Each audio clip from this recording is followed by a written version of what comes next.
Perdón, chicos. Hola, chicos. Vamos a empezar la mesa redonda. Muchas gracias por venir. Bien. Bueno, primero dar las gracias a los ponentes que hoy van a ofrecernos su sabiduría en el ámbito de la experimentación animal, la ética y sus curiosidades de sus respectivos ámbitos. Para empezar, decir que la experimentación animal ha sido y sigue siendo una herramienta central en el avance y el desarrollo de la biotecnología, la biomedicina y, por supuesto, la veterinaria. Gracias a ella se han desarrollado vacunas, tratamientos oncológicos, antibióticos, terapias génicas y otros avances que aportan a la sociedad en diferentes ámbitos. Sin embargo, esta práctica plantea dilemas éticos bastante profundos relacionados con el bienestar animal, los límites de la ciencia y la responsabilidad social de los investigadores. En esta mesa buscamos abrir un diálogo crítico entre biotecnólogos, biomédicos y veterinarios para poner en común los puntos de vista de los diferentes ámbitos y poder empezar a dilucidar y poner en alza este dilema. Bien, para empezar me gustaría pedir a los ponentes si podríais comentar un poco vuestra trayectoria profesional, con qué animales habéis trabajado y con esto damos paso al primer bloque, que es como ya he dicho, sus trayectorias profesionales. Si te parece, Borja, empezar. Vale. Yo creo que me conocen el 90% de la sala. Pero sí que es verdad que no sabéis exactamente a qué me dedico. Hago mil cosas. Bueno, a ver, yo soy licenciado en oceanografía. Me sabe mal decir licenciado porque eso ya me hace más viejo de lo que pensáis. Siempre he pasado por un poco más joven, pero sí soy licenciado. Tengo un máster en investigación, luego hice otro en bioinformática y bueno, por acortar un poco, mi tesis doctoral fue de unos bichos que están en todos los océanos, pero los hice en la Antártida.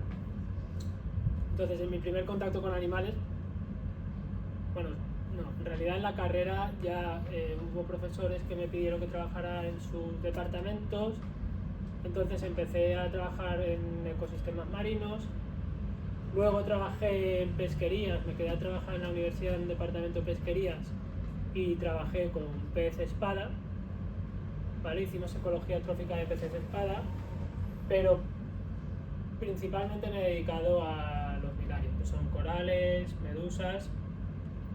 También tengo una ONG medioambiental en la que trabajamos proyectos de conservación y ahí sí que trabajamos.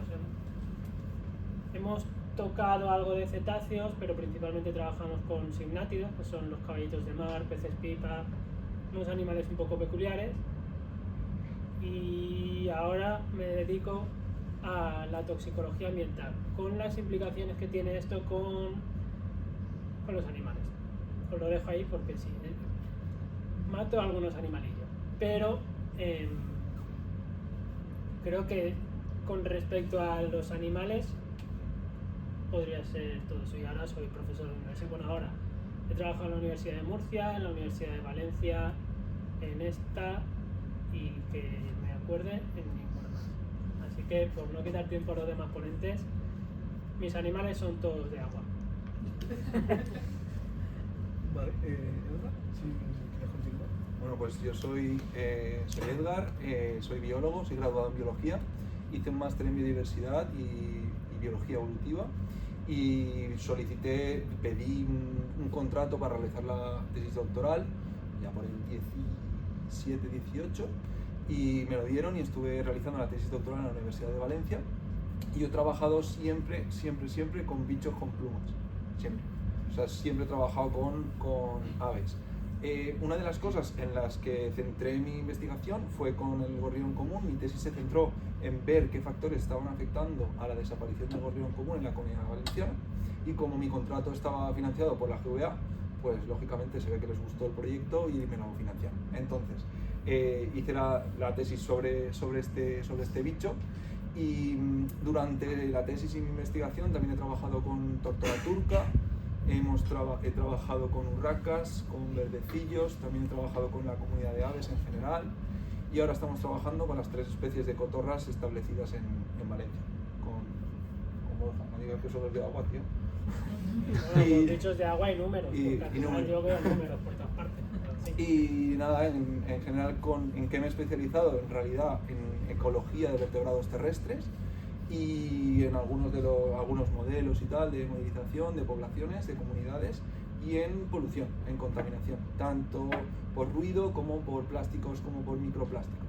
Ver qué tipos de plásticos, por ejemplo, usan los pájaros en los nidos, y eso son cosas que se han ido encontrando, que antes no tenían, que ahora tienen y que utilizan para construir sus nidos, y cómo les está afectando eso.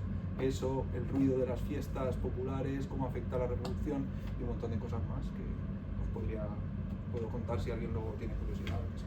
Pero en general, aves. Muchas gracias. Irene, si quieres.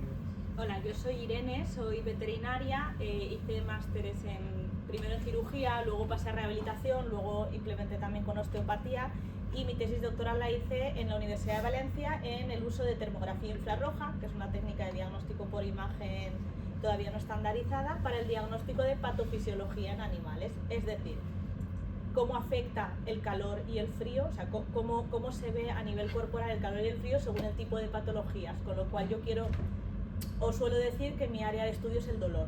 Yo trabajo en el dolor y en el estrés en animales. He trabajado con todo, he trabajado con exóticos, bueno, que ya tendrá mucha más experiencia, pero intentando ver cómo les alteran los cambios de temperatura, que es muy complicado, con aves, con perros, con gatos, con ganadería, un poquito en todos los ámbitos, intentando aplicar esa técnica de diagnóstico por imagen. Ahora trabajo en 2 ramas distintas. Tengo una consulta donde paso clínica diaria de rehabilitación y osteopatía, es decir, trabajo con perros, gatos y algún animalillo extra me cae, trabajando dolor sobre todo, y también atletas o perros del ejército, trabajo y tal. Y por otro lado, trabajo como docente en diversos centros, también en la Universidad CEU Cardenal Herrera, también investigo ahí un poquito. Entonces, un poquito a lo loco, por todos los lados. Y nada, trabajo con todo, con lo que me echen. Genial, muy interesante. ¿Alicia? Hola a todos, soy Alicia. Bueno, al principio disculpa porque para hablar un poco con errores, soy polaca, pero para hablar en inglés también, en español, pues cambiamos un poco. Vamos a ver. Yo soy veterinaria, trabajo con animales exóticos y también, bueno, trabajaba con fauna silvestre. Me gradué en Polonia y desde la graduación he trabajado en Reino Unido, bueno, en varios sitios, en clínicas privadas, centros de rescate de animales salvajes y hospitales también de urgencias. ¿Qué más? Estaba trabajando en centro, no sé si vosotros conocen el centro se llama RSPCA, es un charity en Inglaterra, muy famoso porque trabajan no solo con fauna silvestre, pero también con perros, gatos, caballos, pero con todo. Y bueno, este charity tiene 4 hospitales en toda Inglaterra. Pero yo he trabajado en una, lo más grande hospital. Y estuve por ahí 4 y pico años. Y luego he cambiado a un poco otra dirección, a animales exóticos. Pues he trabajado en el hospital en Brighton, en el sur de Inglaterra. Es un hospital de urgencias. También, bueno, hacemos perros y gatos, pero tenemos departamento que es solamente también para exóticos.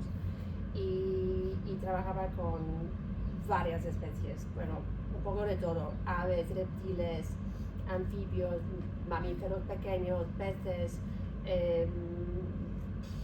de todo. También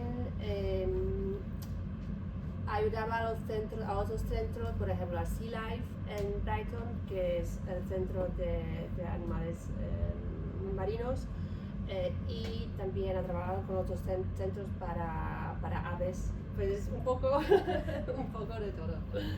Y ahora, desde octubre, trabajo en Exomédica, que soy fundadora de un servicio de colaboración con otras clínicas y como trabajo es que ofreciendo servicios veterinarios de exóticos en clínicas en Valencia, en la comunidad de Valencia.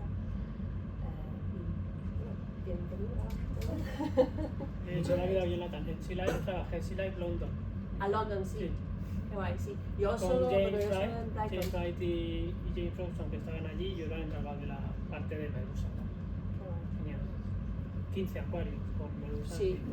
Sí, en Brighton, bueno, Brighton es un poco, no es tan grande, es pequeño, Ya. pero tienen muchas cosas, bueno, tortugas, Brighton había focas. nutrias, ¿no? Sí, también nutrias, sí. Porque mi compañero se fue ahí a hacer la estancia. Vale. Vale, muchas gracias a todos por esa trayectoria que habéis comentado. Me gustaría haceros una pregunta, si hay algún animal con el que hayáis trabajado que os ha marcado especialmente, ya sea porque tiene una inteligencia que no pensabais que tenía y descubristeis al trabajar con él, que tiene unas características especiales, y si tenéis alguna anécdota divertida, una curiosidad que queráis compartir, sentido libre.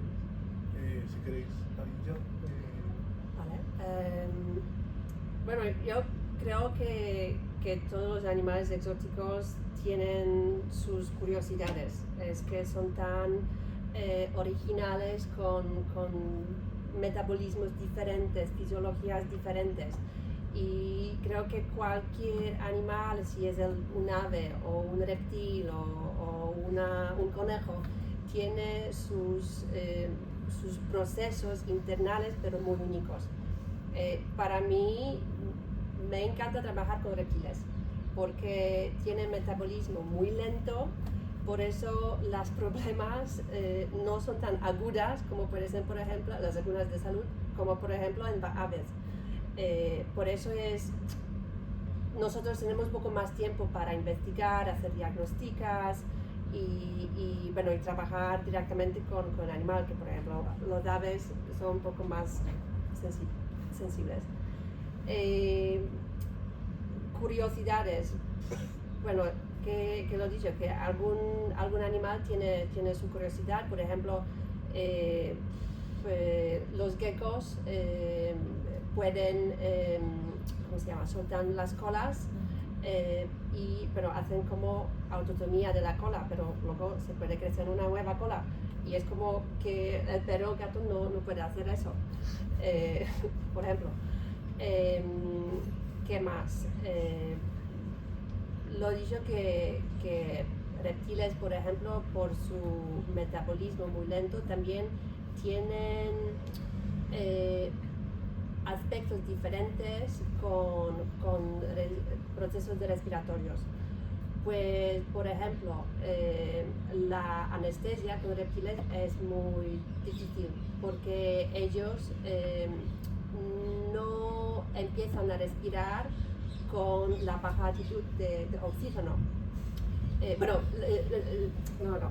Empiezan con baja altitud de oxígeno, pero no con baja altitud de carbon dioxide, que dicen en inglés. Y con esto la anestesia puede ser muy difícil porque no respiran. ¿Y qué hacemos ahora? Tenemos que manejar con respiratorio, con ventilador mecánico o también hacemos otras cosas, pero estos son totales. En general es difícil tener solo un animal que tiene su curiosidad lo más original. Es que cada especie tiene otra cosa y para mí es muy difícil para decir cuál es lo más original. Sí, yo creo que una cosa muy bonita y muy difícil de la veterinaria es que tenemos que estudiar anatomía, fisiología, comportamiento de vacas, cerdos, caballos, perros, gatos. Si te metes en exóticos ya es otra historia, ¿no? Son como muchos animales que tenemos que conocer en una profundidad bastante importante, entonces lo hace muy divertido, muy complicado, ¿no? Porque no es lo mismo trabajar pues con un perro que con una serpiente. A mí lo que más me impactó fue en la carrera de veterinaria ves todos los animales, ¿no? No solo trabajamos con perros y gatos, vamos a granjas, vamos a mataderos, y a mí una cosa que me impactó mucho fue el comportamiento de los cerdos. O sea, son muy inteligentes, son muy cariñosos, son muy responsivos, y es algo que más o menos podías conocer, pero hasta que tú no vives la relación que puede tener un ganadero con el cerdo, me llamó muchísimo la atención porque son muy responsivos, incluso más que a ver algunos perros, entonces me impactó mucho. Sí que es verdad que yo a la hora del día a día con lo que más puedo manejar son perros, y una cosa que me impacta mucho es la diferencia de reacción que tiene cada perro según su personalidad al dolor. Perros muy estoicos, perros que enseguida les duele, y yo creo que esa es la característica que más me llama la atención, que luego lo hablaremos sobre dolor, sufrimiento, responsabilidad y todo esto, cómo responden de una manera tan dispar dentro de una misma especie, con lo cual de ahí encima añade otras especies, ¿no? Me parece muy interesante. Vale, muchas gracias. Edgar. Bueno, yo, lógicamente, la especie que más así cariño le tengo es la que hice la tesis doctoral con ella, que es el gorrión. Y entonces yo, como soy anillador experto de aves, pues también he tocado un montón de aves diferentes. Y una de las aves que más siempre me han resultado curiosas es la urraca. Que la urraca son córvidos y son súper inteligentes, son muy listos. Y voy a contaros un experimento que hicieron creo que fue por Estados Unidos, con gorriones y con urracas. Y tanto los gorriones como las urracas son capaces de reconocer rostros, de reconocer caras. Y con los gorriones, si se ponían máscaras, ¿vale? Los investigadores se ponían máscaras y unos investigadores paseaban por el campus, otros investigadores los anillaban. Cogían a las aves y las anillaban. Bueno, no sé si sabéis qué es anillar las aves, un mini resumen. Ponemos unas redes de niebla que son prácticamente invisibles. El gorrión se choca sin hacerse daño, se queda en la red. Vamos nosotros, lo cogemos, se van a dormir las aratingas y las Kramer. Y los cogemos, les anillamos y así tenemos como un DNI para cada uno de los animales, ¿no? Entonces este bicho en los gorriones no, ¿vale? Pero hay pájaros que se van a Polonia, por ejemplo, a pasar el verano allí o vienen en invierno, tal, entonces podemos saber sus movimientos. Pues había investigadores que se ponían unas máscaras, paseaban, no les hacían nada, otros investigadores se ponían máscaras y los anillaban. Entonces luego paseaban por los campus y los pájaros respondían de forma muy negativa a aquellos investigadores con las máscaras que habían estado anillándolos. Por lo tanto, son capaces de reconocer esos rostros. Y además, esto me lo he pasado por las manos, porque yo anillaba durante la tesis en un parque de Alcoy, que yo soy de Alcoy, hice parte de la tesis allí. Y en ese parque pues hay como un pequeño bar y tal, donde te puedes hacer un café, una cerveza. Y cuando iban mis colegas a hacerse una cerveza, los gorriones me mandaban fotos y me decían, mira, uno de los tuyos. Y como tenían anillas de colores, me decían, mira, este es de los tuyos. Y luego iba yo con ellos y los gorriones no se acercaban a 50 metros. O sea, era imposible que se acercaran. Y era irme y venir ellos. O sea, tienen esa capacidad y yo lo he visto y es increíble. Y cuando me fui de estancia a Glasgow, en el 19, a trabajar con cámaras térmicas, el software FLIR y todas estas cosas, pues se lo comenté a mi supervisor y me dijo que a él le pasaba exactamente lo mismo. Por lo tanto, no era mi población que eran más listos que nada, sino que es algo general en la especie y es algo súper chulo. Que sepan reconocer rostros humanos es una pasada. Y eso es la curiosidad. Yo mis anécdotas son más casi de risa que científicas. Está bien. Porque, a ver, yo desde pequeño he tenido muchos bichos. O sea, he pasado por transición de tenerlos en malas condiciones, luego los he tenido bien, he tenido reptiles, aves, pirañas en mi habitación. Y curiosidades mil. O sea, desde la primera vez que vi un cachalote, que me impresionó mucho porque te pone en tu sitio y te dices, este bicho podría hundir la embarcación con la que estoy simplemente de un coletazo, y bueno, te pone en tu sitio. Y eso está bien a colación del tema que vamos a tratar, porque o sea, el tema es complejo, porque podemos hablar de filosofía, antropocentrismo, utilitarismo, pero bueno, en Cachalote yo lo vi y dije, ya sé cuál es mi posición en la biosfera, ¿vale? Anécdotas con pulpos en el acuario. Bueno, yo tengo mucha relación con el Oceanographic porque mis prácticas las hice allí, trabajo mucho con ellos. Anécdota. Tenía que pasar, estaba en el laboratorio del Oceanographic y tenía que coger muestras de agua en el tanque de las morsas. No pasa nada hasta el momento. Voy y me dice el cuidador, ¿cuánto crees que pueden llegar a pesar estos bichos? Ya pesaban 300 kilos cada bebé morsa y llegan a pesar casi 1 tonelada o cosas así. Vale, pues sin problema. Yo paso, voy a coger la muestra, me agacho y noto como que me disparan como con una pistola de agua. Y yo, joder, ¿estoy tonto o qué? Y las morsas, a colación de lo que decía él, las morsas son mamíferos ya, son animales superiores. No sé si querían jugar conmigo, pero me estaban todo el rato escupiendo agua, pero con una precisión de un disparador de estos de las Olimpiadas. Decían, ¿me podéis dejar trabajar? Entonces son animales que interactuaban mucho. Luego, la beluga. O sea, espectaculares. O sea, los cetáceos son espectaculares. Los pulpos es que me han dado mucho juego, porque desde que se me han escapado pulpos y encontrarme un pulpo en mitad de un pasillo, cuando vas a cerrar el acuario de Londres, por ejemplo, me decía, ¿cómo narices? Bueno, teníamos que poner peso, darles juguetes. Eso se llama enriquecimiento ambiental, porque los animales están encerrados, ya hablaremos de la polémica si queréis, acuarios sí, acuarios no. Les damos materiales y los pulpos es que por un agujero así son capaces de salir. O sea, eso es un animal que da mucho por saco. Reconocimiento que estaba comentando. Cuando vino mi mujer, que entonces estábamos como medio liboteando al acuario, dije, esta es la mía, pegar una vacilada. Se llama un acuario un poco peculiar porque está metido dentro de un antiguo ayuntamiento. Y claro, yo iba con la ropa de trabajador, sucio.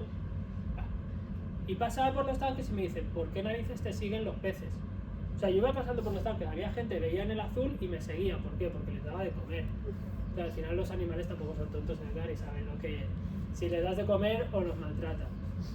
Y bueno, buceando, también soy buceador. Me acuerdo una vez, la primera vez que me metí en el tanque de tiburones, me pasearon y me dijeron, Borja, el cristal hace más pequeños los tiburones. Claro, y le dije, y esto me lo dices para tranquilizarme. O sea, me voy a meter con un bicho de 3 metros, casi 4 metros, con unos dientes que yo soy un bocado porque no son muy grandes. Total, me meto y me dicen, móntate en el equipo en el agua. Claro, y yo, no es muy buena idea, pero bueno, me tiran el equipo y yo como un pato ahí montándome y noté la fuerza de 300 personas por debajo de mí. Y dije, hostia, y me pasó un bicho, o sea, os digo, de pared a pared, y dije, bueno, si no me ha comido nada ahora, pues bueno, adelante. Y me dice, toma la seguridad, y la seguridad era un palo así. Me dije, estáis de broma. ¿Por qué? Todos sentidos, si te viene un tiburón, tienen aquí unos órganos, las ampollas de Lorenzini, que detectan campo, entonces si tú los impactas ahí, se dan la vuelta. Muy tranquilizante no era, pero bueno. Total, que me dicen, me dan las indicaciones, me pongo mientras los alimentan, y yo estaba notando que me estaban dando en la cabeza y me giraba con calma. No era un experto buceador, me giraba y no veía nada. Y de repente me giro y me veo un pez como estas 2 mesas, poquito, mesa y media. Un mola mola es un pez luna, es feo de narices, pero de feo que es entrañable. Y el tío, no sé por qué narices, no paraba de golpearme ahí. Y dije, hostia, si el tiburón está pasando de mí, este cabrón me está dando por saco. Entonces, animal favorito. No tengo ningún animal favorito, quiero decir, me parecen bonitos todos. De las pulgas de agua que trabajo ahora, hasta el más entrañable, un panda. No tengo ninguno. Quizás las medusas, por el potencial biotecnológico y biomédico que puedan tener y porque tienen muchas características que me parecen espectaculares. Por ejemplo, cubomedusas que parece que sean bolsas de plástico, todas las medusas, las cubomedusas tienen capacidad de natación, ocelos, son más espectaculares de lo que la gente de a pie conoce.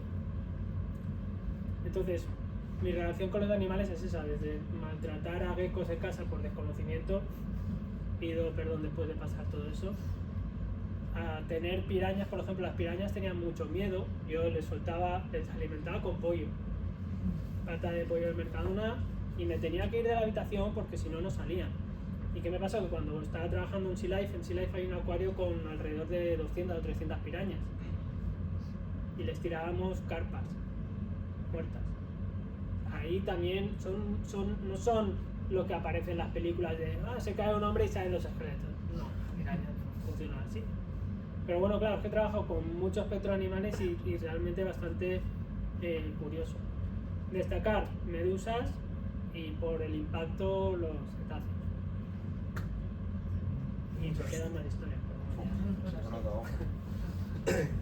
Bien, vamos a pasar al siguiente bloque, que será más extenso, en el cual trataremos la ética de la experimentación y del maltrato animal. Lo iremos oscilando entre dos cuestiones grandes, que serían: ¿es ético el uso de animales en experimentación? Y hacer esa diferenciación clara entre lo que se puede hacer a un humano y a los animales tenerlos como en otro grupo. Y por otra parte, si deberían existir límites claros y líneas rojas en la experimentación animal, véase utilizar un animal o cierto tipo de animales para experimentar con ellos, o ciertas técnicas que no se deberían usar en los animales. Para empezar, me gustaría comentar un caso que seguramente muchos conoceréis, que es el caso de los cangrejos herradura. La sangre de los cangrejos herradura es azul y se utiliza para detectar endotoxinas bacterianas en vacunas y dispositivos médicos. Es bastante utilizado en la industria biomédica, farmacéutica. Aunque muchos animales se devuelven después al mar, una gran parte muere o queda debilitada, lo que contribuye a su disminución y a la pérdida de ciertas poblaciones. Actualmente existen alternativas sintéticas, pero no están completamente implementadas en la industria. Me gustaría lanzar una pregunta al aire. ¿Es ético seguir utilizando estos animales cuando existe otra alternativa válida, pero más costosa o con menos estándares? ¿O se debería desplazar el uso de animales y optar por esta nueva variante? ¿Alguien se atreve? Yo tengo una cosa que, antes de hacer una respuesta directa, que son dos cosas que creo que enmarcan mucho la investigación con animal, que son dos conceptos antes de responder la pregunta, y son: el primero, que es parte de lo que hemos hablado todos, ¿no? El concepto de dolor, malestar, sufrimiento en animales no está bien definido, todavía no sabemos el potencial que tienen muchos animales de sentir, es decir, no lo sabemos en humanos, no lo sabemos en mujeres, que todavía no hay investigación suficiente, no lo sabemos en animales, no tenemos una idea clara, con lo cual todos los límites que se definan son susceptibles de ir cambiando conforme la investigación avance. Y luego, por otro lado, el tema del uso animal es algo que está arraigado en nuestra sociedad. Usamos a los animales para todo, para comer, para vestirnos, para teñir, para lo que sea. Entonces, dentro de todo eso, obviamente, hay alternativas. ¿Es ético seguir utilizando animales? Bueno, yo creo que habría otras prioridades más importantes dentro de la ética animal, pero obviamente todo pasa por un estudio poblacional. Si yo no tengo una alternativa válida, obviamente no hay alternativa, pero sí que creo que todos como sociedad deberíamos ir virando a la estandarización de esas alternativas. A partir de ahí ya suelto la bomba. A ver, yo creo que aquí entran en juego las típicas 3 R's que se usan en experimentación animal, que al final es reemplazar si es posible, es decir, si podemos utilizar algo que no sea el modelo animal, perfecto, lo reemplazamos directamente. Si no es posible reemplazar al modelo animal, reducimos su uso, es decir, si en vez de usar 100 ejemplares usamos 10, pues mucho mejor. Y luego refinar, es decir, en el momento en que ese tratamiento que estemos realizando le produzca un dolor, le produzca un perjuicio a este animal, pues intentar refinarlo para, en todo caso, reducir. Entonces yo creo que esos son los 3 pasos que siempre hemos aprendido y hemos trabajado, y creo que es en lo que nos tenemos que basar. Hay casos en los cuales es imposible no utilizar animales. pero ahí está donde entra, yo creo, y abrimos ahí el debate de cuándo sí, cuándo no, siempre, en ningún caso. O sea, yo creo que esto no es una dicotomía, no podemos entrar a sí o no, que tenemos que matizar muchas cosas, y creo que ahí está el juego que podemos ahí discutir. Me gustaría añadir una pequeña pregunta a esta pregunta grande. ¿Cuándo creéis que debería cambiar, o bueno, a ver, ¿cómo la formulo? Vale, si hay una alternativa al uso de animales, pero es más cara y implicaría que, por ejemplo, si el uso de animal, el vial son 100 euros, pero la solución sintética eleva al millón el precio de la dosis, haciéndolo menos accesible a la población, ¿qué creéis que se debería hacer? ¿Tener una cierta producción mixta entre animales y sintéticos? ¿Virarlo todo a sintético? ¿O Eso es todo muerte. O sea, quiero decir, a ver, es que sí, estamos hablando de un tema tan complejo que simplificarlo a la máxima reducción es complejo. Y vamos, es un tema que desde Descartes y Kant ya estaban debatiendo sobre las tendencias utilitaristas de los animales. Luego apareció Signer en 1975, creo que fue, que escribió la libertad de los animales, que ahí fue donde dio un vuelco, porque claro, antes y ahora hay pensamientos antropocentristas que al final la prioridad somos nosotros. Si tú tienes un hijo y te están diciendo que están experimentando un fármaco que le va a curar, le va a salvar la vida porque está muy enfermo, pero lo están experimentando con ¿cuál es el animal más amoroso que conocemos? Un panda. El panda va a morir durante el tratamiento, pero tu hijo puede ser que se salve. Hombre, quiero decir, a esos casos creo que no hemos llegado. Y creo que no vamos a llegar porque gracias a Dios somos animales racionales, y ahora cambiaremos porque para el tema de experimentación animal se utiliza el término animales sintientes, que es lo que estábamos hablando, y hemos evolucionado ese proceso a las 3 R's que dice Edgar. Entonces, dentro de ese paradigma, entre el blanco y el negro, como os digo en clase, existe el gris. Entonces, obviamente, si el beneficio de experimentar con animales es mucho mayor que el perjuicio que estamos generando, sintiéndolo mucho, ahora no tenemos otra alternativa, ¿vale? Pero si hay otra alternativa como modelos in silico o modelos informáticos que nos pueden dar una aproximación para dar después un tercer paso a experimentar con líneas celulares, bien, de las líneas celulares daremos un saltito. No estamos hablando tampoco de cuando se experimenta con simios, ¿vale? Los antropólogos trabajan con simios, o muchos científicos trabajan con simios. ¿Es necesario? No sé hasta qué punto, por ejemplo, trabajar con animales tan superiores. Si tuviera que elegir con el vial y el vial caro, me quedaría con el barato, sintiéndolo mucho. ¿Por qué? Porque la idea de trabajar en ciencia es intentar resolver los mayores problemas de la sociedad y llegar a la máxima gente posible. Si por salvar a una persona tengo que pagar 1 millón de euros y puedo salvar a 3 millones pagando 100, hay que ser un poco estoico cuando se trabaja y dejar de lado ciertos sentimentalismos que obviamente no quiero decir que no los tenga, pero hay que ser más pragmático. Entonces lo tendría claro. Igual que tengo claro que hay cosas que todavía no podemos saber si no matamos animales, por ejemplo. ¿Cómo estudiamos las profundidades marinas? Baja una draga, saca de ahí millones de bichos y descubrimos cosas que jamás descubriríamos, ¿vale? Desde el trabajo en las fumarolas, especies reductoras de azufre, que se pensaba que toda la biología de la Tierra estaba basada en el carbono,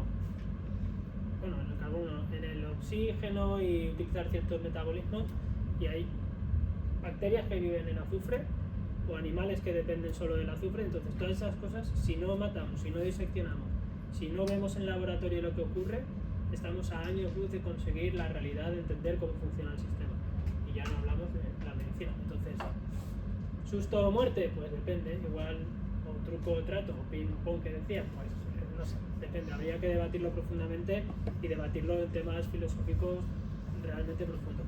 Lo bueno, que estamos cambiando, por lo menos ya hay corrientes que intentan estar más a favor del no maltrato animal gratuito a Entonces me quedaría con el biológico para responder. Bueno, yo no tengo tanta experiencia con animales de experimentos, pero tengo mucha experiencia con animales en general y entiendo que hay animales que producen síntomas de dolor muy diferentes, del estrés también. Y en este caso, por ejemplo, no sabemos cuál es la calidad de estrés que producimos de ese animal. Porque al final, bueno, está muerto, al final, pues hay un estrés. También, bueno, tiene la sistema, ¿cómo se llama? La sistema nerviosa no es tan desarrollada, pero tiene. Por eso tiene también los receptores para tener un dolor. Pero en mi caso, yo creo que así hay otras soluciones, tenemos que mejorar un poco la bienestar porque al final es un animal y con las tecnologías en medicina que ahora cada día proyectos, nuevas cosas están como mejorando todo, ¿por qué no mejoramos este caso también? Entiendo que es muy caro y no es tan fácil para cambiar en este momento, pero creo que la gente que está trabajando directamente en este caso tiene también pensar en lo mismo tiempo para cambiar esto, para no hacer solo que están haciendo ahora. Pero yo creo que sí que se está cambiando y además cuando, por ejemplo, sí, ahora está que así. Edgar y yo vamos a trabajar en el oceanográfico unos bichos, te piden un protocolo ético de la leche y incluso los endpoints, o sea, ¿en qué momento vas a detener tú el experimento? ¿Vale? Pasa un comité de ética y ellos deciden o lo haces o no lo haces. No es tan sencillo, o peces cebra, por ejemplo, queda mal que lo diga, pero he tenido la oportunidad de trabajar con peces cebra como modelos en el laboratorio y he dicho, no, trabajo con otros invertebrados que no me van a poner tantos problemas, porque de verdad que trabajar con peces cebra o incluso con artrópodos ahora, mi mujer se va a reír si escucha esto porque siempre cuento la misma anécdota. Trabajé con langostas y las langostas en las antenas tienen una cantidad espectacular de terminaciones nerviosas. La langosta me reconocía, me pedía que acariciara las antenas. Claro, ahora está prohibido, o se supone, por ejemplo, en países como Francia. En España no sé si ya está reglamentado, tú no puedes cocer una langosta viva, la tienes que congelar antes. Bueno, tampoco sé si hay que susto o muerte también, pero bueno, yo creo que sí que se está avanzando en todos esos términos. Las planarias, por ejemplo, se están desarrollando como un modelo animal también para el sistema nervioso, porque es difícil definir lo que estáis comentando de cuándo un animal siente dolor o no. O estrés también. O estrés, o le estás produciendo, porque al final es una señal evolutiva, quiero decir, el dolor estará ahí para decirnos, cuidado, no. Pero, ¿cuál es la alternativa? Los límites de la ciencia que decía Jonathan están ahí, no podemos hacer sistemas tan complejos como un sistema de un primate, de un ratón, entonces yo siempre digo, hay que poner en la balanza beneficios y perjuicios. Sí que es verdad que creo que dentro del sistema que estábamos hablando al principio estoy totalmente de acuerdo, no es un pero, simplemente es que estamos asumiendo el coste en el producto final cuando la industria farmacéutica tiene dinero a mansalva. Es verdad que en investigación no tanto, pero en la industria farmacéutica per se sí.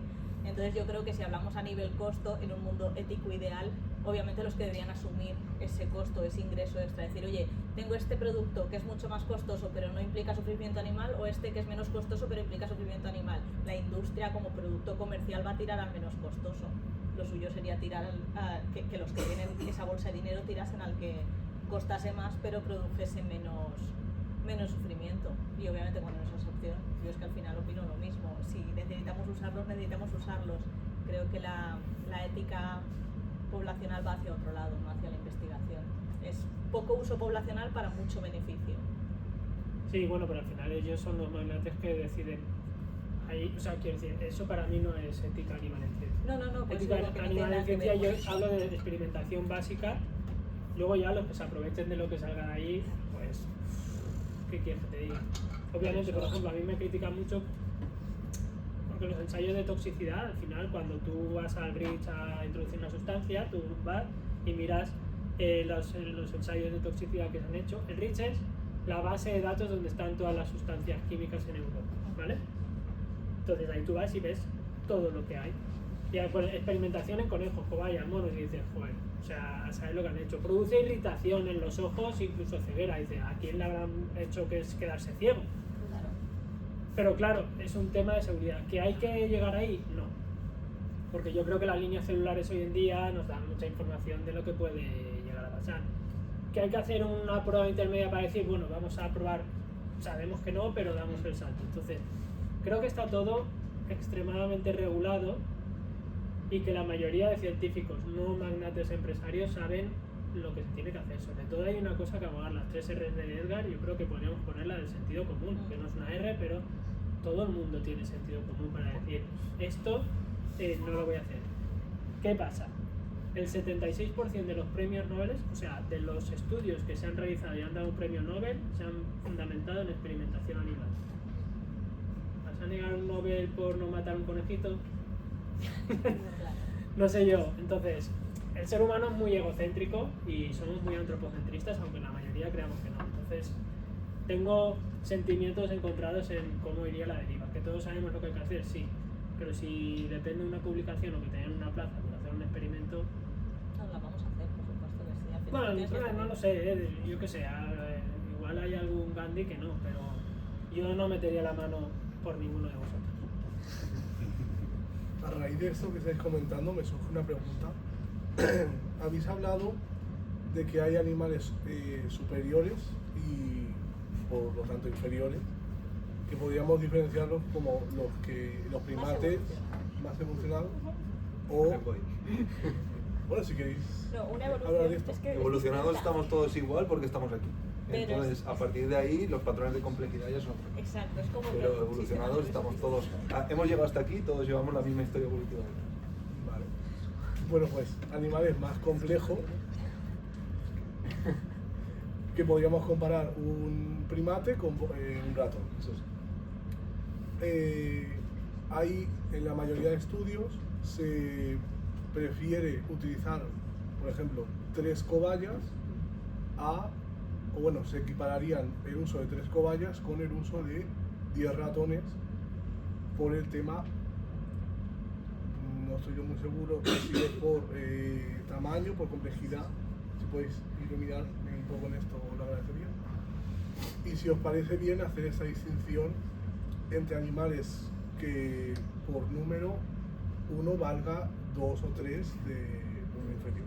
Yo creo que esto está súper claro. Si a los chicos les diésemos, por ejemplo, 5, 6 o 10 animales y les dijésemos con qué podrías experimentar con 100 y con qué con uno, te lo organizarían de ¿tiene vértebras o no? Ahí haríamos una separación muy clara, ¿no? Si no tiene vértebras, podemos meter los que queramos, o sea, bichos o cucarachas, 300 millones, pero mosquitos, 1000. Pero si luego ya subimos a vertebrados, yo creo que también el orden está como bastante claro con escamas, pluma, pelos, ¿no? Al final vamos en ese orden. Y a todos lo siento por tu parte, pero el pez, pues yo experimentaría antes que con un pez y luego con una rana y luego ya, escamas, ya con un lagarto ya me lo pienso, con un pájaro no, que hay algunos muy bonitos, y un mono ya no, esto ya no. Entonces yo creo que ese orden está súper claro. No sé cuántos mosquitos equivalen a un perro, pero yo creo que sí que haríamos, todos lo tendríamos súper claro. A mí me gustaría saber la opinión de Alicia porque nosotras no hemos trabajado a gran escala con animales. Al final trabajamos de una manera muy individual y mucho más profunda. Es decir, yo trabajo con un perro o con un gato, con un conejo, Sí. pero a un nivel mucho más profundo a Más nivel cognitivo, individual, ¿no? sí, Más sí. individual. Entonces, a mí me gustaría saber si tú notas la diferencia a nivel emoción, conciencia, percepción del dolor, sensibilidad, sufrimiento entre lo que decían un ratón, una cobaya, un conejo, siendo Pues todos no roedores. mamíferos. Sí, o sea, me Claro. refiero dentro del mismo grupo, roedores, ¿no? Porque tampoco es lo mismo un chimpancé que un gorila, Sí. que una, ¿no? No, pero de Entonces, pequeños dentro de- mamíferos. Bueno, por ejemplo, el problema con cobayas y con conejos es que son de animales de presa. Y de presa se llama, ¿no? Sí. De prey species. y bueno, no producen tantos síntomas de dolor, así hay dolor, sí, así producen, pero pueden estar como silenciosos, no produzcan nada. Y con respecto a una rata. Con ratas, por ejemplo, yo vi que cuando tienen dolor muchas veces están como no son sociales, prefieren estar solas, no, bueno, vocalizan, así estás tocando al lugar donde se duele, pero sí, el behavior se cambia, pues, sí, están como más silenciosas. Y a nivel cognitivo piensas que es superior una cobaya a una, o sea, superior o más complejo a una cobaya, por lo decía, de 3 ratones, sí. no, 10 ratones, 3 cobayas. Eso No, ya lo es sé, pero por eso pregunto. controversial. Porque también a nivel emocional tal vez es más fácil trabajar con ratas que con Sí. conejos, ¿no? Entonces, si nos van a nivel emocional, ¿no? Porque al final esto ya es muy individual, a mí ya me matas ahí, ¿no? Pero tal vez te empatiza menos una rata que un conejito de estos blancos. Totalmente, que yo tienen cuando ahí. hago un curso de conservación en el oceanográfico, y una de las diapositivas que pongo es si salvarían a un ácaro del polvo. O sea, de todos los bichos salvaríais a Levante la una mano. chinche. ¿Cuántos salvaríais a una chinche? ¿Por qué conservamos chinches y no Como y especie. o sea, ¿por qué no conservamos chinches y conservamos osos panda, que han salido ahora en la lista roja? ¿Por? Por empatía. Por empatía, porque el panda tiene 2 ojitos, tiene pelo, entonces los valores intrínsecos de una especie principalmente son 3, el económico, el estético y el emocional. Entonces, 3 cobayas equivalen a 4 ratones, pues igual eso se hace por peso, pero a nivel de burocracia, o sea, si tú puedes justificar que puedes utilizar 5 cobayas en lugar de 4 ratones porque te viene mejor para tu operación, o sea, las burocracias son las mismas con los vertebrados, sea un pez o sea un animal más grande. Yo creo que es un error y defiendo mucho las teorías que me he estado leyendo para el podcast, es decir, si un animal siente dolor, me da igual que tenga vértebras o no. O sea, para mí la sensación de dolor, y esto es un término un poco subjetivo que estoy diciendo, para mí es el mismo dolor que puede sentir una cubomedusa, por poner un ejemplo de un animal con un sistema nervioso muy poco evolucionado, a un chimpancé o un panda. O sea, quiero decir, al final estás exponiendo a un malestar a un organismo. ¿En qué posición te pone? Porque al final esto también tiene connotaciones religiosas, es decir, el ser humano está en la cadena, en el top de todas las especies. Yo tengo mis discrepancias, entonces creo que si es necesario utilizarlo, se debe utilizar, pero tenemos que justificar muy bien el porqué. Y El dolor fisiológicamente sería igual para todos. Al final son señales eléctricas que llegan con unos receptores que son nociceptores y al final eso ya llega a un cerebro más o menos desarrollado tal, pero al final es lo mismo, ¿no? Es que el problema no es el dolor per se, sino la implicación que tiene en un organismo y también a nivel emocional, es decir, no tiene la misma cognición Claro. una rata que un chimpancé y entonces obviamente el dolor, que a mí me encanta hablar de dolor, es de lo que más charlas puedo estar dando, no es solo la sensación de nocicepción, que es una sensación única, exclusiva, estándar para todos, y otra cosa son las implicaciones que tenga el dolor en un organismo, que ahí ya nos metemos en un percal, porque no es el mismo el recuerdo, y además lo puedes tocar en animales, el recuerdo miofacial que puede tener un animal que puede tener otro, solo por sensación de recuerdo de dolor. Y ahí nos entramos en una escala de complejidad muy gorda. Si os parece, os voy a lanzar otra pregunta y si quieres contestar alguien que creo que sé la respuesta. Si estuviese en vuestra mano, los experimentos que son básicamente infligir dolor a un animal con fines obviamente de investigación o como está el caso de el armadillo de 9 bandas o el diamante mandarín, a los que se les aplica o una enfermedad o se les somete a un estrés para estudiar su comportamiento. Si estuviese en vuestra mano, ¿creéis que se debería hacer o ese tipo de experimentos no es ético realizarlos? Si no hay alternativa viable, como modelos experimentales, como están habiendo ahora, pues claro, nosotros no trabajamos en experimentación como ellos, ¿no? Mientras no haya modelos celulares, no haya modelos informáticos que lo puedan suplir, yo sigo pensando que sí, mientras sea necesario, lo que dice, yo tengo una hija, si a mi hija le pasa algo, quemamos Roma si hace falta, pero siempre hay que tirar a hacer, por un lado, la investigación que estamos aplicando y por otro lado, el cómo prevenir, usar eso y usar otros modelos menos agresivos, ¿no? Pero mientras no exista, hay que usarlos. Tanto en investigación terapéutica para solucionar una enfermedad concreta, como para investigación básica por el conocimiento. Claro, al final si no sabes cómo se comporta no lo puedes tratar, entonces tenemos que decidirlo, tenemos que ver cómo funciona el sistema.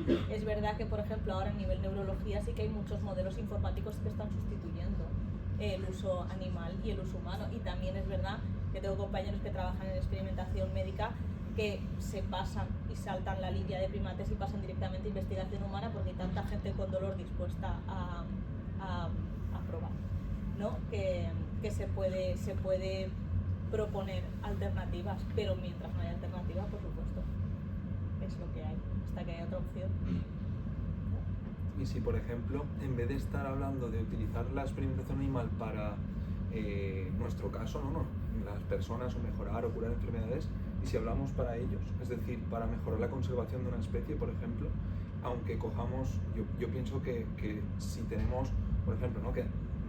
quedan 100 ejemplares de una especie, ¿qué hacemos? Capturamos 10 para investigar, para conocer por qué están desapareciendo, y retiramos 10 de la naturaleza para conocer más a fondo y poder intentar poner solución a lo que está pasando con ellos, o directamente los dejamos. No sé si me explico en lo que quiero decir. Es decir, en este momento tendríamos que entrar a jugar con esta especie, o dejamos que la especie se extinga y... Hombre, al final hay especies muy parecidas entre ellas que podemos extrapolar, y también está en ese caso la experimentación de campo. No hace falta sacarlos de su hábitat, porque eso sí que es una de las cosas que están más prohibidas en cuanto al manejo de animales, tanto en medicina como en investigación. Si no los tienes que sacar, hay un centro de recuperación aquí en Villena de grandes felinos y de simios que es espectacular y hace una labor increíble.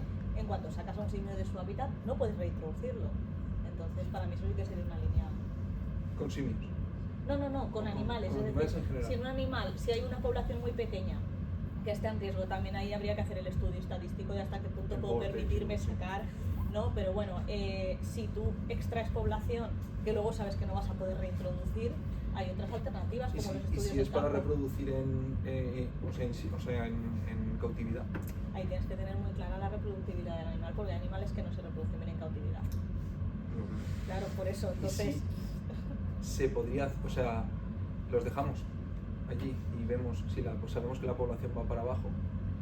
¿Lo intentamos o no? No, pero ahí sí que hay estudios que se hacen en campo, en muchos sitios que Sí, lo que se hace es se acota, y entonces en lugar de retraerlos lo que hace es proteger su hábitat. Sí. Y ya está. Es obvio que si podemos intervenir mucho mejor, pero simplemente era por ver un poco vuestra opinión. El límite al final es todo un gradiente. Obviamente sí hay que al final sí hay que hacerlo, Sí, lo que haga que hacer. Pero es verdad que si no hay que hacerlo, hay como, justamente ahí es donde creo que hay más pasos con respecto a ciertas experimentaciones de, mira, es que tengo que coger este animal para sacar este pigmento porque no sé qué, mírame tu tía. Pero justamente ahí yo creo que hay mucho estudio, sobre todo en fauna silvestre, sobre recuperación, que se ha conseguido también hacer con lobos, reintroducirlos en zonas donde no había, y es simplemente manejo poblacional in situ, sin tener que sacarlos. Y el tema de ya no sacarlos, porque habéis comentado que no es lo preferente, reproducirlos o tenerlos o criarlos en el laboratorio, mejor dicho, como pueden ser los ratones, como pueden ser, no sé si los primates, hay granjas de primates para el estudio. ¿Creéis que eso es más aceptable? Porque al final son animales, podríamos decir, que son iguales uno criado en una jaula que uno criado en la selva. Bueno, voy a hacer que esto, si no parece aquí, voy a ser yo el malo de la película. Que si no parece esto, Vale, nos llevamos muy bien. yo sí, por la sencilla razón de que vale la pena tener un stock sin que alteres el medio natural, que no alterar el medio natural sin sentido. Si sabes que se te pueden reproducir bien, no le veo mayor problema que el ético. O sea, el ético en el sentido de es que estamos trabajando con animales superiores, pero mucho mejor poder tener un stock propio y encima conoces bien la genética de los animales que cogerlos del campo. Entonces, ahí no... Yo estoy de acuerdo. O sea, Creo que no hay debate al uso. Todo lo que podamos no intervenir. ¿Dónde ha sido? Estaba escuchando a un hombre que estaba hablando de reproducción asistida y decía que en realidad, por mucho que nosotros pensemos que somos meros observadores de la naturaleza, ¿por qué? Porque hay muchos procesos que sí podemos forzarlos, pero muchas no sabemos lo que ocurre en esos procesos. Entonces, en el tema de conservación, medio ambiente, etc., ocurre lo mismo. O sea, pensamos que sabemos mucho sobre cómo van los ecosistemas, pero luego te vienen 3 frentes de borrajas y te dices, ¿y esto no lo hemos predicho? A ver, la limitación de la ciencia es la que es y la limitación de los conocimientos es la que es. Entonces, hasta que no tengamos algo mejor, no hay vuelta de hoja. O sea, criarlos y intentar no utilizar animales que puedan sentir mucho dolor para la experimentación. Pero bueno, tengo más que claro. Vale. Y esta pregunta seguramente me la podréis responder vosotros mejor porque habéis comentado que estáis trabajando en un proyecto. ¿Existen líneas rojas claras? Y si podéis comentar algunos ejemplos en la experimentación animal de esto no se puede hacer, esto no se puede. A ver, las líneas rojas te refieres a los endpoints de un experimento. Por ejemplo, en peces son vertebrados, hasta donde yo sé. Los caballitos de mar son peces, hasta donde yo sé también. Y por ejemplo, si nosotros manipulando un animal deja de comer, no podemos continuar. Si tiene un comportamiento anómalo dentro del grupo, no podríamos continuar con el experimento. Todo aquello que altere la etología o comportamiento normal de un animal no se nos estaría permitido hacer, al menos en el oceanograma, ¿vale? Supongo que hay otros centros que sí que trabajan con comportamiento animal. Por ejemplo, sé de trabajos que se han hecho, por ejemplo, con lubinas, que las metían en laberintos y tenían que ver a ver hacia dónde iban o dónde no iban. Obviamente ahí están ejerciendo un cambio en el comportamiento. Pero en experimentación animal que no implique físicamente abrirlo, modificar o operar o lo que sea, todo aquello que asuma un potencial riesgo para el animal, no puedes continuar con el experimento. No sé si eso, o te referías a Sí. qué locuras podemos hacer los científicos con respecto a animales, de abrirle el cerebro, darle la vuelta. Ponerle electrodos, dejarlo que coma mientras tanto, ¿no? Imagino que eso, si se hiciese, tendría que justificarse muy bien y dar una explicación. Hay formas de eutanasiar y formas, entonces cada vez estamos tendiendo a hacer las cosas de una manera totalmente, o sea, lo más indolora posible, lógicamente, porque aunque yo sea biólogo y experimentemos con animales, a mí no me gusta ver sufrir un animal, ni muchísimo menos, y si lo puedo evitar y en algún momento se tiene que experimentar, yo no quiero que sufran en ningún momento. Eso es obvio. Yo estudio biología porque me encantan los animales y porque me gustan y quiero conservarlos. Entonces en ningún momento yo creo que va la cosa hacia ese sufrimiento innecesario. Y si hay cosas que tienen que sí o sí pasar por ese sufrimiento, es reducirlo al máximo, a la máxima expresión. Esa es yo creo que la base que tenemos que seguir. Y se está evolucionando, se está mejorando muchísimo en muchas cosas. Creo que vamos por el camino, queda mucho por hacer. Al final es el sentido común que hago, porque no voy a mentir que se han hecho barbaridades, delante mío se han hecho barbaridades, o sea, pero es que es la ética de cada uno. Aquí en la universidad, y yo creo que igual que mis compañeros, siempre os hablamos de la forma y que trabajéis de la forma más ética posible, pero sí que es verdad que os he puesto muchos ejemplos en lo que os he dicho. Si tu jefe te dice que lo tienes que hacer porque va a perder gente dinero, como estábamos hablando, o hay una implicación, ¿os vais a negar o no? Yo creo que la experiencia y el punto profesional en el que te encuentras es el que te marca el poder de decisión. Yo no voy a negar que yo haya hecho barbaridades, aun sabiendo y con todo mi dolor del mundo que no era lo más apropiado. Pero cuando vas evolucionando como profesional, llegas a un momento que puedes decidir y decides no hacerlo porque tu sentido común y tu ética está por encima de lo que quieres conseguir. ¿Cuántas personas somos en el mundo? Muchísimas. Millones. Pues cada persona, dentro de los estándares éticos que hay, opinará. Por ejemplo, esta semana pasada estuve ingresada a mi perra durante 3 días. Se lo he comentado a un vecino y le dije, me gasté mucho dinero. No me iba a decir el dinero. Y me dice, pues eso se soluciona con una inyección. Y le digo, pero ¿qué me dicen? Yo lo hubiese tenido claro. Yo no. Entonces, ¿el gris existe? Sí. Esa persona no hubiese invertido dinero en su mascota, no hubiese eutanasiado, pero se puede salvar. Entonces, ¿dónde está quién tiene razón? Pues como decía un escritor, hay tantas razones como personas en el mundo. Bueno, ese gris existe también en cualquier trabajo, es decir, a nivel clínico, como veterinaria, a mí me han venido animales que han pedido dormir y nosotros hemos tomado la decisión ética de decir, no, me lo cedes, lo reubico, por lo mismo, ¿no? Porque no solo existe en investigación, todas esas decisiones van a pasar en prácticamente cualquier trabajo, a nivel comercial lo mismo, ¿vendo este producto o no vendo este producto? No los que os dediquéis también a otras ramas de biotecnología, y eso es algo muy individual. Sí, pero debería estar legalizado. Hombre, por supuesto.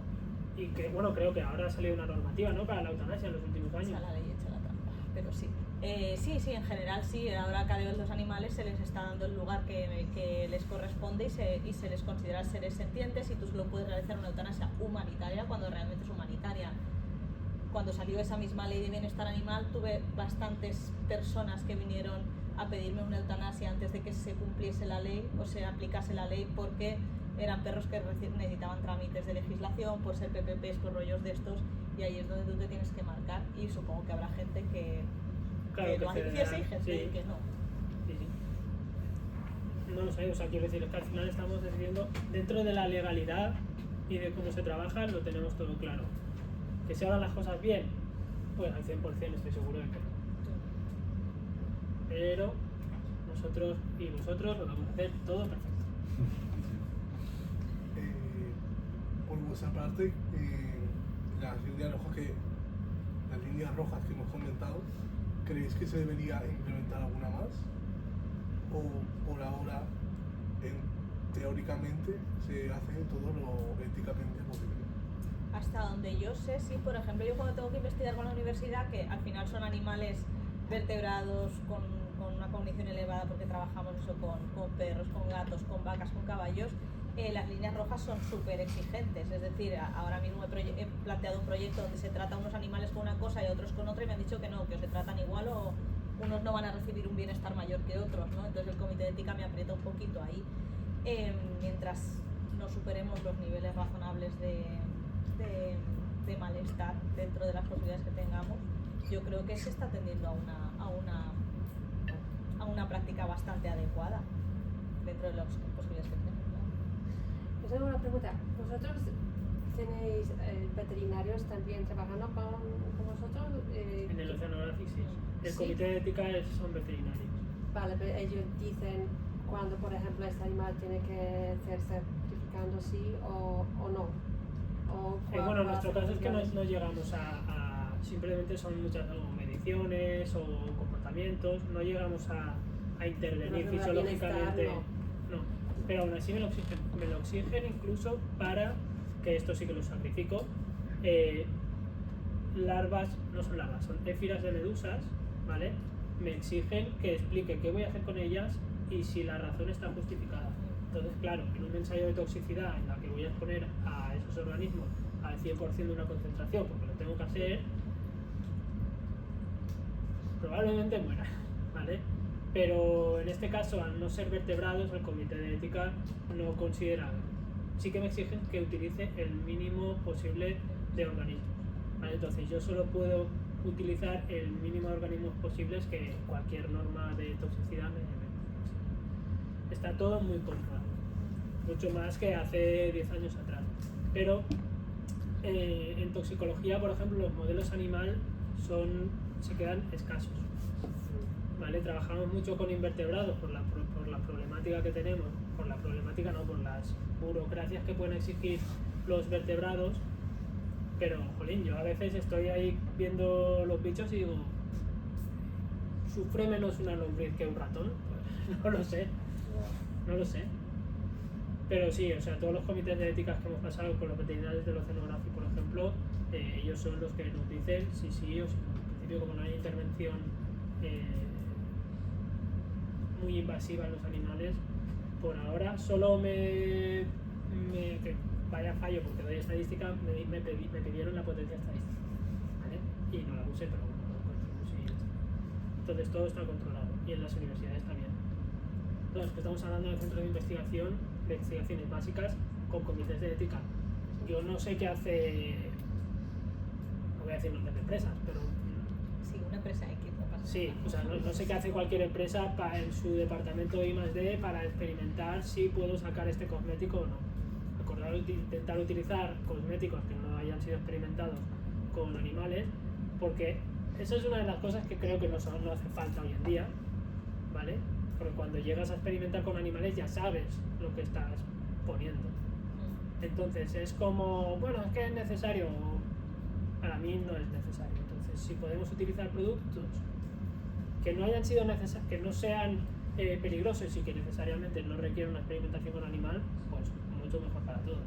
En otros medicamentos, pues creo que no tenemos. Lo que has comentado me viene seguido de una pregunta que tenía, que es que si ahora mismo ya hemos dicho que lo mejor sería no utilizarlos y sería lo ideal, pero ¿creéis que la industria y los experimentos tienden a utilizar animales por inercia o porque de verdad lo necesitan? Aunque se hayan planteado la opción de utilizar cultivos celulares, modelos in silico, han visto que la única opción que tienen es utilizar animales. Pues eso, yo creo que por inercia sí que se utiliza muchas veces. Porque en realidad hay un problema bastante grande y de base, aunque sea científico, muchas veces los científicos no estamos formados en filosofía y en ética. Tú vas y muchos técnicos van, hacen su trabajo y no llegan a su casa planteándose, ay, por Dios, que he hecho un trasplante a un ratón, qué mal me siento. A veces lo tienes tan asumido que no piensas si es necesario o no. Entonces, la inercia en los trabajos es importante. Y conforme te vas haciendo más senior, muchas veces que venga un alumno o una persona en práctica o algo te diga, oye, esto que estamos haciendo no se como que le toca las narices y dice, pues esto se hace así porque se hace así, no das más explicación, ¿vale? Entonces la inercia es algo malo y el no pensar es algo malo. Por eso mis clases y mi idea es haceros utilizar la cabeza y remover cosas que digo, lo estoy haciendo bien, lo estoy haciendo mal y por qué. Pero la inercia estoy al 200% seguro que muchos experimentos que no hace falta se están haciendo con animales y no sería necesario. ¿Podemos más que comentar alguna cosa? Subrayo. Sí, yo es que creo que eso es en general la filosofía humana. Usamos mucho los animales sin pararnos a pensar en otras alternativas que tenemos. Incluso Sí, alimentación, textil, o sea, al final es lo que sabemos, lo que conocemos, lo que está estandarizado. El implementar una nueva técnica no es solo costoso a nivel económico de materiales, sino también de formación, de aprender, de papeleo, de burocracia. Entonces ya no es solo es decir, si ahora de repente decidís haceros veganos, no es tan fácil como decir dejo de comer carne, tienes que aprender, ¿no? Pues en la industria pasa lo mismo, tienes que aprender un modelo entero nuevo y entiendo que eso es incómodo. La verdad es que estoy pensando ahora, creo que se puede decir, pero bueno, las trabas que han tenido para el cultivo del pulpo han sido muy grandes y se paralizó el estudio por problemas éticos de moralidad. De decir, estos animales no es necesario que estén bajo condiciones que les generan malestar. Claro, la gente dice, ya, pero es que no hay tanto pulpo para tanta gente. Díselo a un gallego, ¿vale? Y dices, bueno, es que igual no es necesario comer pulpo, ¿no? O sea, vamos a repensar todo el sistema que tenemos ahora. ¿Es necesario comer pulpo? Podemos obtener proteína de otros animales que igual, no quiero decir que sufran menos, pero que están ya más adaptados a las condiciones de granja. o de una legumbre, me refiero. O sea, al final es comodidad, conocimiento, sostenibilidad, hay como muchos factores que influyen en eso. Sí, pero luego llega el señor pescador, Bueno, claro. llega el señor que sea y te suelta ahí una morterada y dice, "Pum, voy a estudiar el pulpo, o vamos a cultivar langostas, por ejemplo, ¿vale? O vamos a encerrar las granjas de engorde de grandes atunes, no sé cómo serán en otras especies, pero escoger atunes que están en libertad, redecita y a la vuelta. ¿Es necesario comer atún? Pues igual para los japoneses sí, porque te pagan a 200 euros el kilo o más de atún, y si son los primeros igual hasta 1000 euros el kilo. ¿Qué va a decir un pescador? ¿Que no? Pues no lo sé. Entonces yo tengo muchos dilemas morales y a veces incluso cuando voy a comprar o voy a adquirir cualquier producto de pensar, ¿es necesario? Pues en ciencia más de lo mismo. Vale, creo que ha sido una charla muy interesante.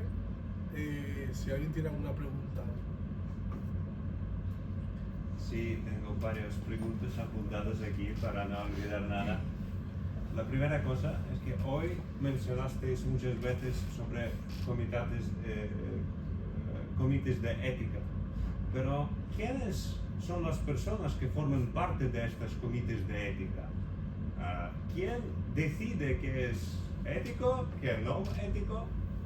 ¿La gente común tiene alguna influencia a eso? Porque a menudo pasa que esa gente común considera muchas tecnologías buenas como modificación genética de alguna alimentación como tecnología del diablo, no le gusta por alguna razón. Pues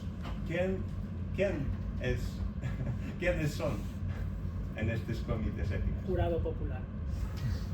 Pues, bueno, antes nos lo han preguntado. En mi caso yo siempre he tenido veterinarios o expertos en el tema a tratar. Que pueden tener tráfico de influencias, realmente. Si el proyecto de tu compañero está siendo evaluado, ¿lo vas a cancelar? Pues sí. ¿Vale? Sí que es verdad, y hay unas tablas, según lo que están comentando ellas, sobre el grado de sintiencia, se llama, no me gusta la palabra, pero bueno, el grado de sensibilidad al dolor que tienen los organismos. Entonces están los mamíferos, los peces, algunos artrópodos.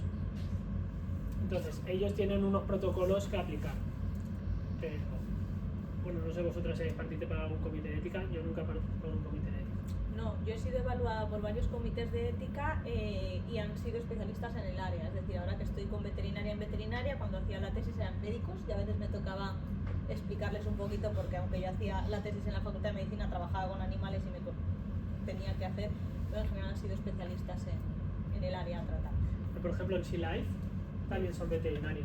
En Sea Life, en el acuario de Londres, venían a veces de forma espontánea para valorar si estábamos tratando bien a los animales. O sea, quiero decir, en realidad las cosas se intentan hacer bien. A mí me dieron un susto y estaba metido en un tanque y me dicen, tienes que salir. Yo salgo y era la señora veterinaria que venía a controlarme que no estuviera haciendo ninguna mala praxis. Sí, es verdad, en Inglaterra es muy difícil para aprobar los research por bienestar en animal. Es que es muy difícil. Yo creo que sí, es que la problema es si tú vas a, por ejemplo, necesitas sacar sangre para ver, no sé, tiroides o no sé qué. Esto puede hacer el dolor a un animal. El comité puede decir que no pueden valorar qué es lo más necesario, ¿sabes? Y bueno, la otra cosa es la diferencia son Estados Unidos, por ejemplo. Yo creo que ellos están como extremos. Laxos, sí. En otro mundo. Porque me acuerdo, por ejemplo, tenía las prácticas en California con reptiles, haciendo las endoscopias en iguanas, y normalmente estas prácticas, bueno, en Inglaterra o en Europa tenemos en animales muertos, pero en Estados Unidos no, en vivos. Y luego se sacrifican, pero están sacrificando solo por las prácticas. Y por ejemplo, en Inglaterra, no sé en España, pero creo que tampoco no sabe, imposible. Sí, era un shock para nosotras, porque estaba yo, mi compañero de trabajo de Inglaterra y la otra de Francia, y estamos como, wow, ¿cómo se puede? Pero para ellos como, bueno, no, es muy fácil para... Sí. Aquí, por lo menos en animales, en los de granja de la universidad que trabajamos, las facultades de veterinaria suelen tener granjas propias con varias especies animales. Hay mucha rotación, mucho bienestar, mucho descanso, no se pueden usar, si se usan para un proyecto no se pueden usar para otro, y está todo basado en protocolos de bienestar veterinarios. Yo los que he pedido para extracción de muestras en campo y tal, los pasan veterinarios de los centros de recuperación. Entonces nosotros lo solicitamos a la Generalitat Valenciana va digamos que lo traslada a los centros de recuperación y ellos evalúan y te dicen si sí o si no. Por ejemplo, yo al trabajar con gorriones, que son aves muy comunes, pues me dijeron, vale, pero no pases de tantos ejemplares, libéralos enseguida, tal, y como no son especies en peligro, no habría problema. Pero si en cambio quisiera hacer una extracción de sangre o de material de una especie en peligro, pues ya sí que se pondrían más trabas, más controles, etcétera, etcétera. O sea que está bastante controlado todo por expertos, en este caso por veterinarios, que controlan mucho el tema. Claro, ahora lo que ha dicho Edgar, por ejemplo, yo para trabajar con caballitos de mar tenemos que pedir una solicitud especial al gobierno que nos la aprueban, y además para trasladarlos tenemos que indicar con qué coche lo vamos a trasladar, qué personas van a trasladar los animales, o sea, se complica todo mucho. Yo creo que en España, dentro de todo este caos y qué mal estamos, la legislación protege mucho el bienestar. Y creo que es a nivel de Europa, no de España. Sí que es verdad que en Inglaterra eran muy estrictos, pero los comités de ética están hechos por expertos y por gente que sí que tiene capacidad para decir si es necesario o no es necesario y cómo se debe hacer. Y normas a nivel más global, como estos protocolos forman por más científicos, políticos. Pues no sabría decirte, David, porque por ejemplo la ley de bienestar animal que se ha desarrollado en el gobierno la han hecho... No hay veterinarios que han hecho esa ley. Vale, buena forma de no decirlo. La ha hecho el señor que pasa por la calle. Entonces, ¿la ha hecho el gobierno? Sí. ¿Avalada por expertos? No. En cuanto a, Me enfado con ese tema. en cuanto a esta siguiente pregunta, habéis respondido, creo que si hay algunas normas que deberían endurecerse, pero quiero preguntar sobre si hay algunas normas éticas que han quedado ya totalmente obsoletas, que en cuanto a animales, en cuanto a la gente, a humanos. Por ejemplo, antes, ¿no? Para describir una especie en 1800 tal, lo que hacías era capturarlas, traértelas todas muertas y luego las describías en el museo, las disecabas y era lo que hacías. Ahora para describir una especie no tienes que conservar el holotipo, pero no es necesario esa cacería. Ahora vale con otras técnicas que no son, que obviamente no implican la muerte del animal. Aunque tendría que revisarlo porque creo que para describir la especie tienes que conservar al menos un macho y una hembra de cada ejemplar, que es el holotipo. Pero solo uno, no haría falta más. Pero sí que se han cambiado cosas, se ha visto que ya no hace falta matarlas para describir. No sé si era por ahí o no sé. Sí, bueno, habrán avanzado también mucho los modelos de diagnóstico por imagen, ¿no? Y entonces ahora muchas cosas que se hacían con electrodos directamente intracranales ahora se pueden hacer con una resonancia magnética, ¿no? Entonces todo eso irá Bueno, cambiando. ¿qué usas tú del FLIR, Sí, los bueno, infrarrojos? el estrés que antes se valoraba con extracciones de sangre, ahora se puede hacer con termografía infrarroja no invasiva, Eso desde lejos. Tiene muchísimo desventaja porque tú coges un pájaro, le sacas sangre y tienes como 30 segundos antes de que se vea afectado los parámetros por el estrés. Entonces con eso tú estás ahí tranquilamente, ni te ven, tú lo olvides Lo todo haces y ya está. y ya está. No tienes que tocar al animal ni estresarlo ni nada. Qué bien. Está súper bien. ¿Y vosotros sabéis algo sobre normas crueles, éticas en algunos otros países? ¿O Estados Unidos. Lo que ha Sí, comentado. exacto. Ya, pero puede ser que algo Son más los de principios. alguna historia más de China. China tiene papeles. China lleva papeletas, sí. Pero Supongo que más sí, en ¿no? temas de obtención de sustancias para la medicina tradicional y bueno, tráfico ilegal de animales, toda la parte del sudeste asiático y todo eso. Prácticas crueles, pues hombre, pues tener osos negros para quitarle la bilis a jeringuillazos. Cruel, cada uno que lo valore, yo no lo veo, porque es un tónico. Supongo que será algo de la sexualidad, porque Sí, sí, allí se ve que están es asociados sexual, ahí. Es virilizante. Entonces, pues incluso, bueno, el tema de la desaparición de especies por los rinocerontes, prácticas crueles, pues sí, hay muchas también, pero van un poco asociadas a culturales y por tradiciones adquiridas, porque ¿qué sentido tiene tener un cuerno de rinoceronte en tu habitación? Ahora no sé si lo sabéis, Kenia creo que fue el país que tiñó los cuernos Sí.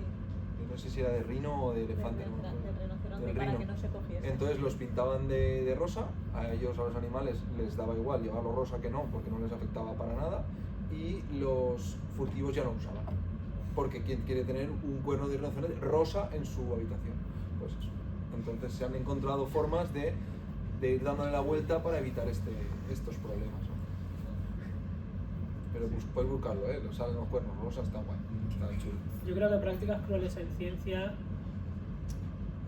legales o así no deben de darse. Pero prácticas crueles por uso indiscriminado de animales, muchas. Pero por la tradición también, ¿no? Por la medicina alternativa. Y, No hace pero falta no irse es tan para lejos. Yo me países. acuerdo, me he embarcado varias veces con pescadores.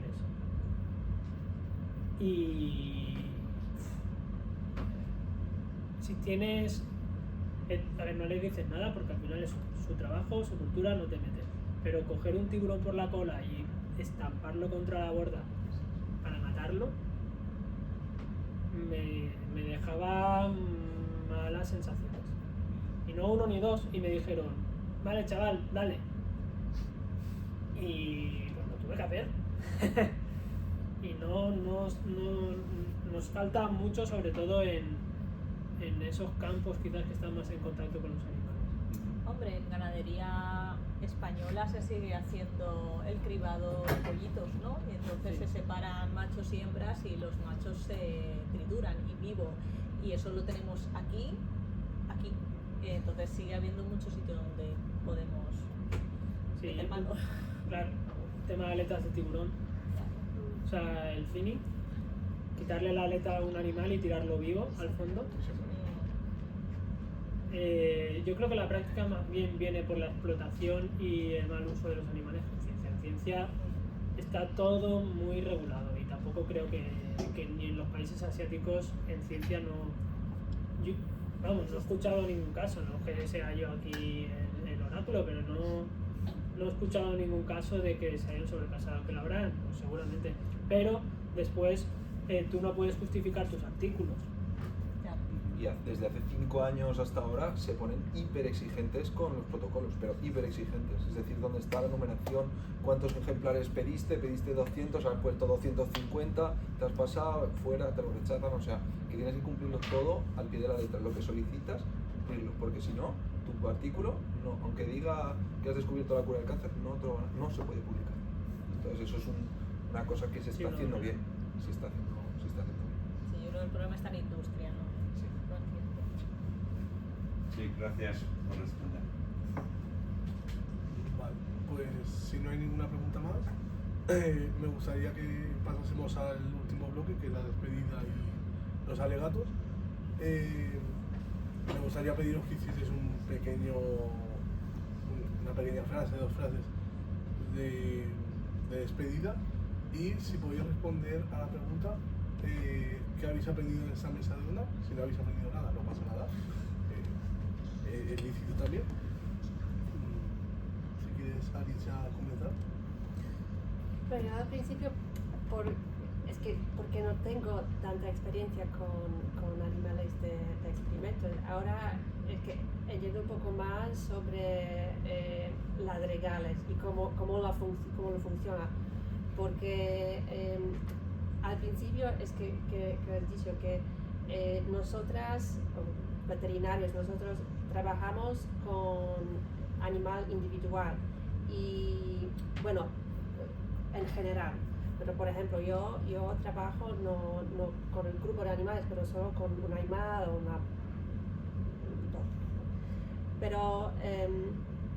Pero siempre estamos pensando sobre el bienestar, cómo podemos mejorar la calidad de vida, cómo podemos apagar este dolor y volver a funcionar sin problemas. Pero el trabajo que con animales de experimento sí, es muy diferente.